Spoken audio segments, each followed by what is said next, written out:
دلائل خیرات کا نام سنا ہوگا، یعنی سب سے مستند کتاب ہے اور سب سے مقبول کتاب ہے درود پاک کی، جو سب سے زیادہ دنیا بھر میں محبت کے ساتھ پڑھی جاتی ہے، یا یوں کہہ لیں کہ اہل محبت کا وہ وظیفہ ہے، اہل محبت کا وہ وظیفہ ہے۔ تو سب سے زیادہ درود پاک کی پڑھے جانے والی کتاب کا نام ہے دلائل خیرات۔ تو جنہوں نے وہ تالیف کی ہے ان کا نام ہے امام شاذلی رحمۃ اللہ علیہ۔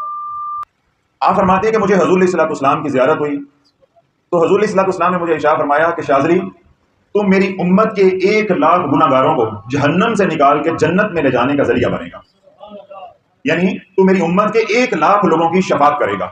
تو آپ فرماتے ہیں کہ میں نے کملی والے کی بارگاہ میں عرض کی کہ یا رسول اللہ، یہ اتنا بڑا انعام میرے پہ کیسے ہوا ہے، کہ یعنی یہ جو منصب ہے یا شفاعت کا حق ہے یہ مجھے کیسے ملا؟ تو اللہ کے نبی علیہ السلام نے ارشاد فرمایا کہ شاذلی، تو 1,000 مرتبہ دن میں اور 1,000 مرتبہ رات کو میری خدمت میں درود و سلام کا ہدیہ بیچتا ہے۔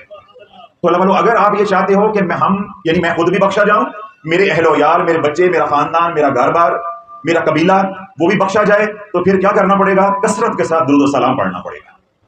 یہ ضمانت ہے بخشش، درود و سلام ضمانت ہے دنیا میں آسانی کی، قبر میں آسانی کی، حشر میں آسانی کی۔